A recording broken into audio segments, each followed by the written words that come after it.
Good afternoon. Happy Tuesday. I am back at it with a weekly meal prep, and it's going to be kind of a light cooking day because I've been doing a lot of mixing and matching with some leftovers, and so I think we're going to be just fine for the most part this week, nibbling on that as we go. I hope wherever you are in the world that you are doing well, staying warm or staying cool, depending on the southern hemisphere. But cheers. Got myself a little cappuccino this morning. I haven't drank coffee and I can't remember the last time. All right, so I'm just heating up some oil here to get rolling. So let's see. I did some ready to go Sammy's, a little bit of bologna and cheese on rye, and I love bologna. So this is kind of great, especially as a teacher. You can nibble in between classes. And I have a busy week of that ahead as well. All right. Next up, other plans that I have this week are to keep nibbling on the cherry coffee cake, or pardon me, the caramel apple coffee cake. It was delicious. It actually could have used a little bit more pie filling. Maybe next time I'll do that. I'm going to kind of offset brekkie with some avocado toast, smoothies and waffles, and so that type of thing. You've seen that many times before, I'm sure, so I'm not going to film those. But let's see, what else do we have coming up? Pork scallopine. I'm going to make that. I love the flavor combination, but it's a breaded pounded pork cutlet that's been trimmed of the fat.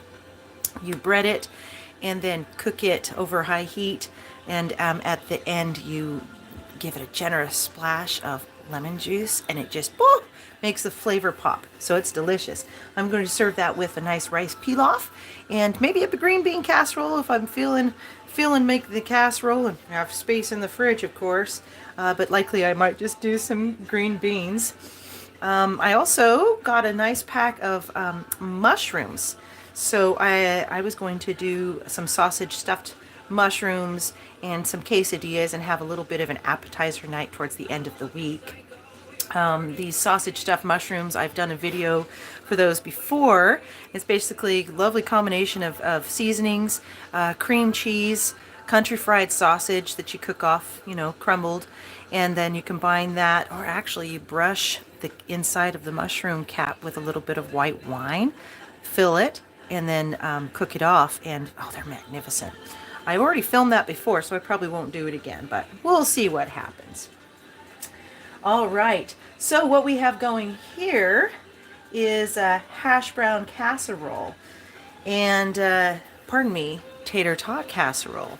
I have also done this, filmed this in the past, and it was a recipe that I found on YouTube, and it was magnificent. The channel, I think it was Roasted and Grilling with AB. It was a brilliant recipe. He has a great personality, great sense of humor.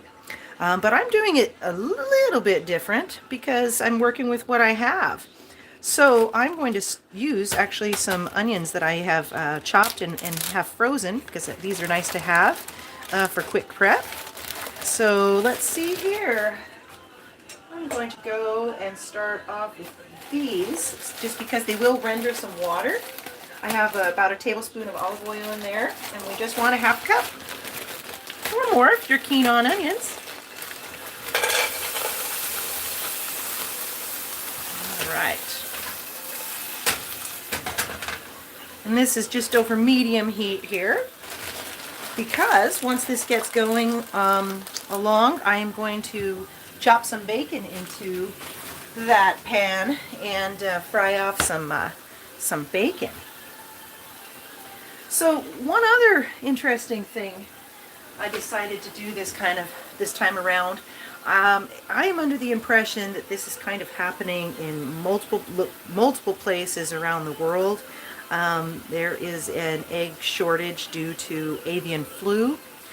It's unfortunate to hear that, certainly, but I do know in my neck of the woods, eggs for a dozen and a half eggs is upwards of $13 right now.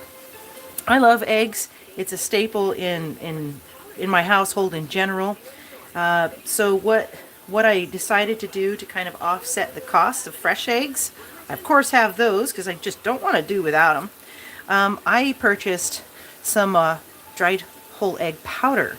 I have used this product, well, other products from this producer, and I've been quite pleased with it. I do get the dried banana chips and the dried apples. Let's see, I have some dried minced vegetables, different things that I'll use those, stay tuned for those. But I thought I would give this a go. It's a nice combination. You can get, I think, how many servings? Let's see here. It doesn't really say how many. I did the calculations when I was at the store. But basically it's shelf stable, equal quantities of egg powder to water, and this recipe requires 8 eggs. So I thought this was a great opportunity to give this a go. And it'll kind of, I've made them before, and the flavor is definitely different.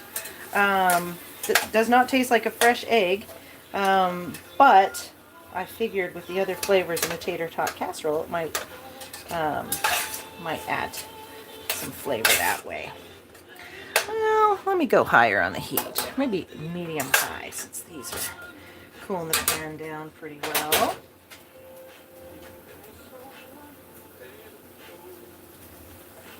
All right. So, the tater tot casserole, you do want to kind of start with getting this saute taken care of. I'm going to prepare an 11 by 14 baking dish. I wanted to make some space in my freezer because I did find some beautiful T-bone steaks. I have not made a T-bone steak in years, and they just looked so good. The price was very reasonable, so I wanted to make room for those, and thought, well, I'll take care of those tater tots right now.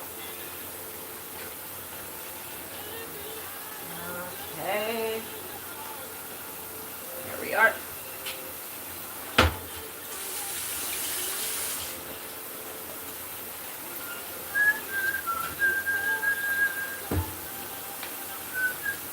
So, just for your curiosity, this is what the reconstituted dry whole egg powder looks like.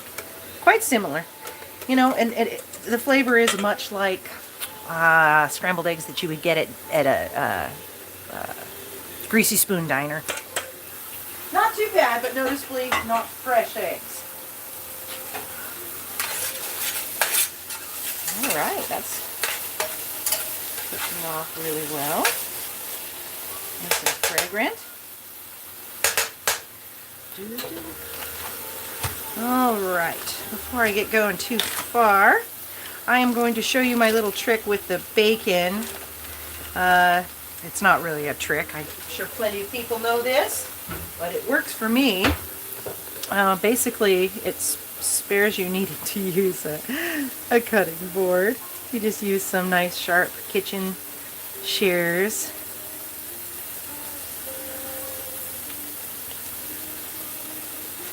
Whenever I buy bacon, I buy it in bulk and freeze portions. And then I use the same amount for the various recipes that call for bacon. Kind of a nice way to spread the love, because I do quite enjoy bacon. So you see, you just mind your fingers, of course. Just snip it right into the pan.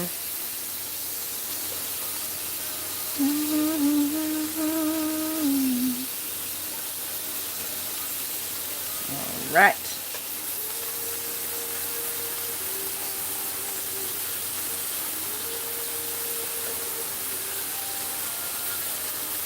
this recipe? Oh, it does call for 2 pounds of bacon. So I'm using a half a pound here. It changes it a little bit, but, you know, trying to be economical. I'd rather spread the love to other recipes than use it all in one go.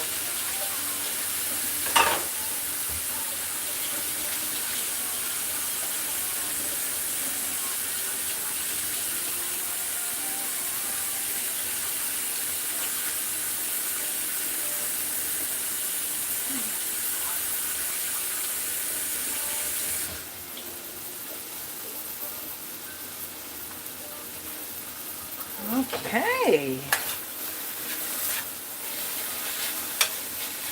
And I'll keep the bacon grease in this casserole, so you definitely will get the flavor, if not little niblets of bacon as well. All right, now I could turn that back up. I didn't want to overdo those onions. Okay.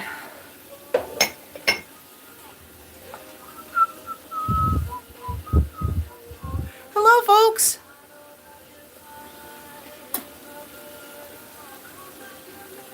Captain, hello. Lovely daisy flower there. And yes, John, subs, like, absolutely. That would be wonderful. Thank you for your interest. I don't pay a whole lot of attention to YouTube metrics because this is really just for plain enjoyment, and hope that it's helpful in giving people ideas on what to cook, or maybe rendering some little tips and tricks that I've picked up in almost darn near 25 plus years in the kitchen. All right. So thank you again for joining me. Curious where you folks are from. How's your weather today? We are once again fluctuating between the 30s and the 50s in the Pacific Northwest. And it has just been a very cold and dry winter here. I'm shredding 2 cups of cheese. It's a combination of Monterey Jack and mild cheddar. Basically going to mix 1 cup into the casserole mixture and then sprinkle 1 cup on top.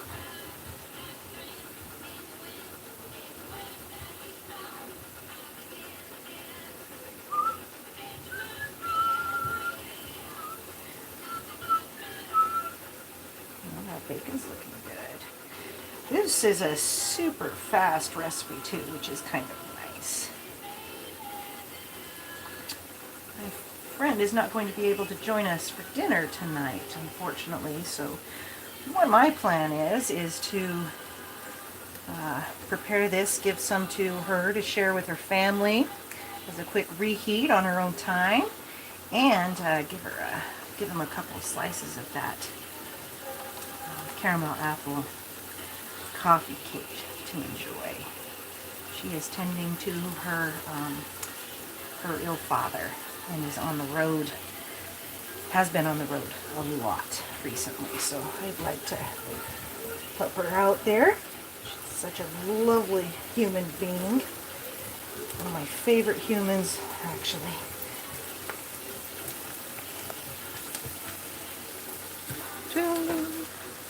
Keep this stirred up.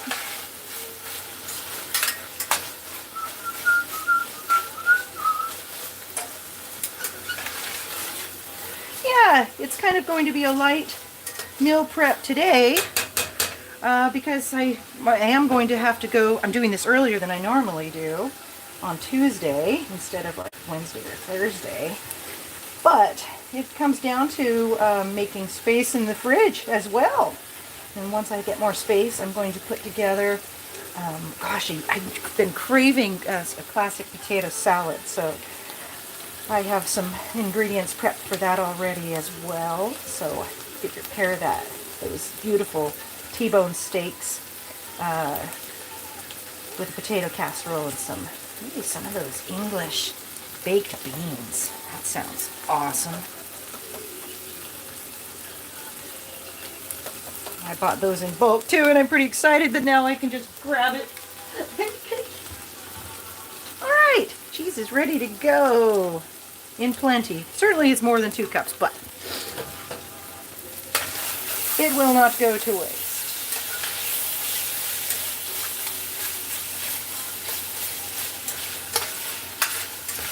Okay, we are almost there.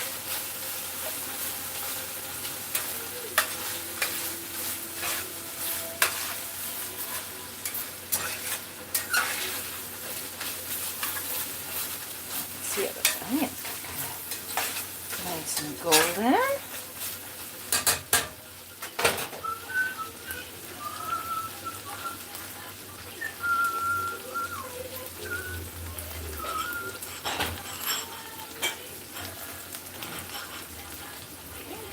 Okay.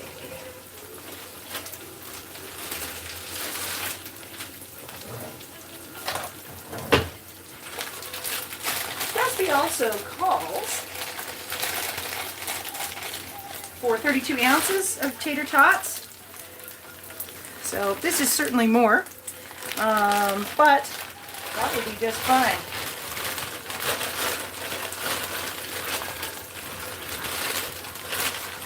This is kind of a delicious, actually I'm going to not use the whole bag.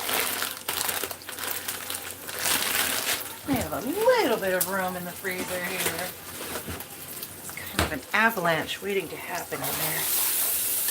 I don't mean to complain one bit. This is wonderful to have yummy, healthy meals at my fingertips. We really do not eat out very often. In fact, so most recently we went to a restaurant was a couple of nights ago, and that was the first time in a couple of years, I want to say, that wasn't like fast food. So it's kind of a wonderful thing to cook from home and get used to it, you know. Just take some advanced thought, some advanced prep, and, you know, some creativity and flexibility. And I promise it gets more and more fun as you get more comfortable in the kitchen if it's not really your thing yet. I know a lot of people need to cook just because for economical reasons, you know, and they may not really know how to cook. Outside of pre-packaged frozen meals or pre-packaged meals. Who says you need to fit into the conventions all the time with how you make things? A recipe, well, it's very helpful in a lot of ways. There are certain things that you do want to follow the recipe exactly, or your dish will flop, especially with baking. But I find that in general, recipes are a lot of times suggestions. Okay. We're set there. I'm going to go ahead and sprinkle. It didn't render too much fat, this bacon, so I'm just going to pour it all in for extra flavor. And by the way, I have mentioned this many times, but I use stainless steel pans almost exclusively. This looks like craziness and a mess. Put just a little bit of dish soap, just a little bit of, you know, 1.5 inches of water in there, and just set it on the stove and let it soak. It's the easiest cleaning that you'll ever do with dishes.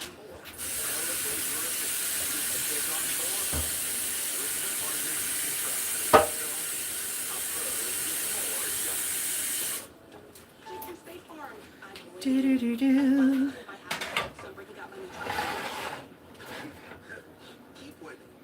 All right. So again, with this recipe, you do, if I didn't mention it, you do want to preheat your oven to 350 degrees. Oh, the cappuccino's kicked in. These are frozen tater tots. I had them out of the freezer for maybe 15 minutes, so teensy bit thawed, so they're easier to stir, but they're not crumbling up as I go. Yeah, so give this business a good stir.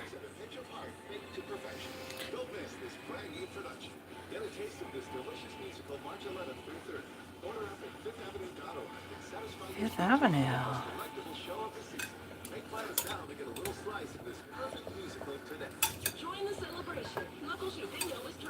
It's kind of fun to hear what events are coming to town. I do have a couple of jobs, and one of them is event staff, and so I am pretty lucky now being able to see a variety of concerts, games, all different kinds of things. I'm pretty excited about baseball games this summer, seeing the Mariners and working. It's a nice little boon. Dun, dun.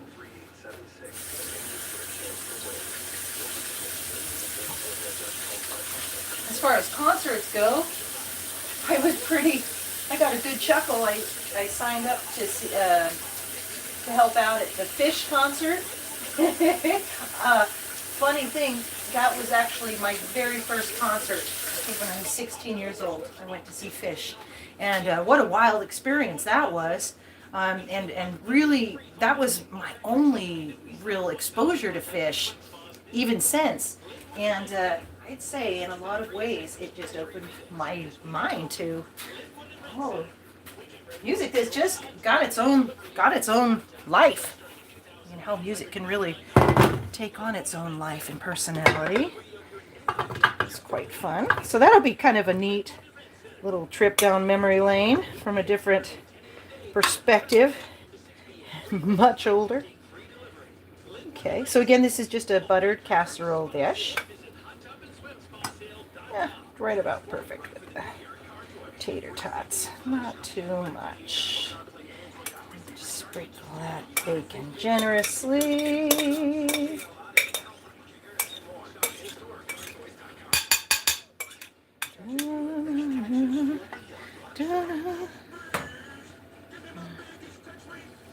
Yeah, hopefully it gets pretty mixed up in there.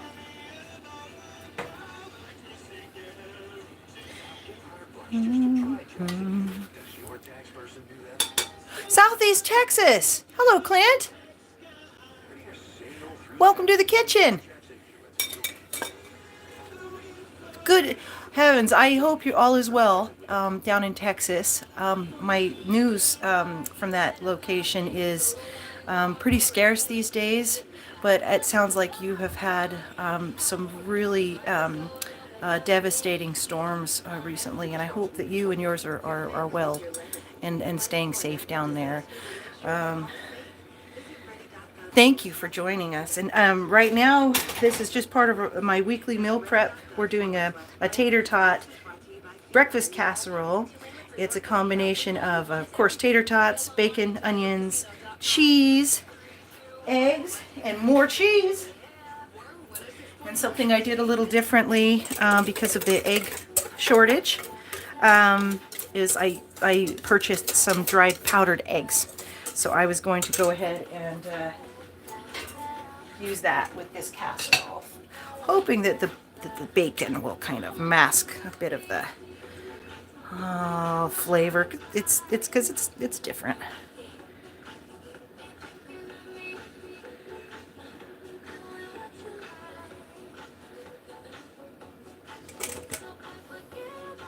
Oh, I did not oh, I just did that. Oh, goodness. Well, mix that up. I was supposed to add 2 cups of milk and my seasonings, and I just got ahead of myself. My apologies. And it is not the first time that I've gotten to talking and mixed up a recipe, but this hopefully will work. So we want, to the 8 eggs, you want to add 2 cups of milk and some seasonings, including salt, black pepper, onion powder, and garlic powder.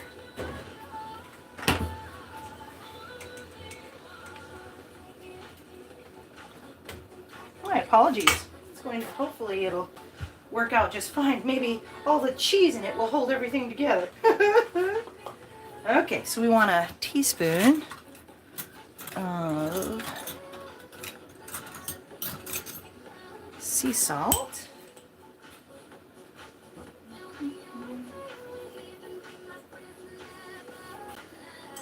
Half a teaspoon of ground black pepper.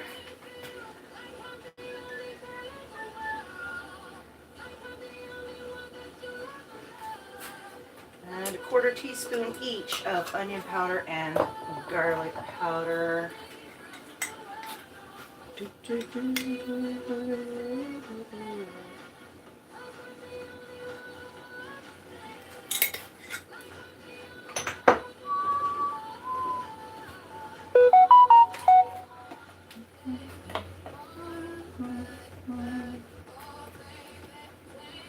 All right.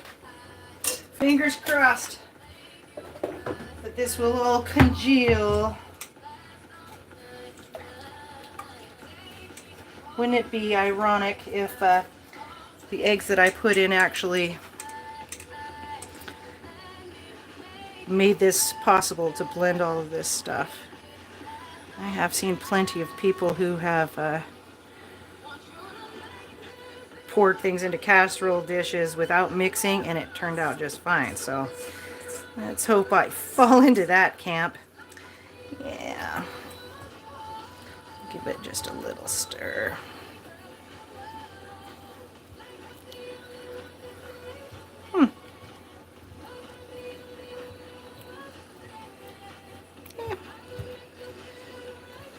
I was thinking that looked a little light when I started pouring it into the dish.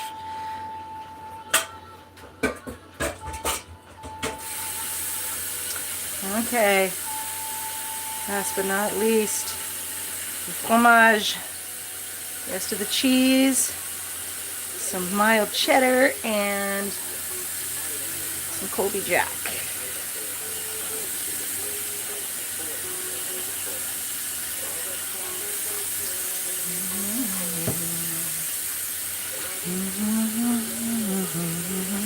I love this new cutting board. I am just using this almost exclusively. It's heavy, but which is great because it stays on the countertop. It's a great surface, and it's easy to hold with one hand. The other one that I bought is quite a bit bigger, and oh, it's a beast.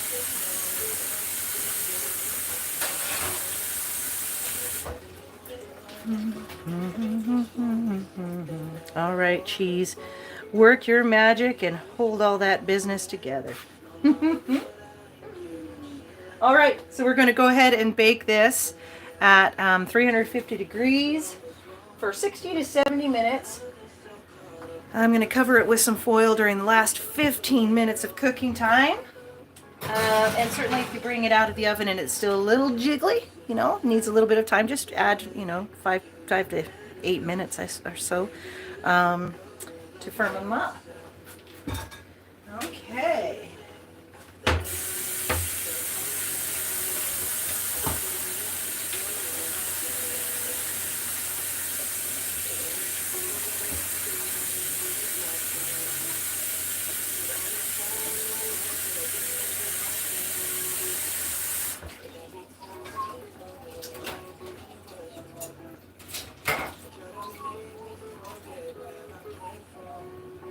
Okay, so there we are. The last thing that I have on the list again is the potato salad that I'll make on the same night that I make those T-bones. And other than that, yeah, maybe I'll have another video a little bit later this week. But thank you again for joining me in the kitchen. Please, oh goodness. Ah, I did it again. My apologies. Hi. I did not change the perspective on the camera, so you didn't see any of that. I'm sorry. Thank you for joining me either way, and stay tuned for another go.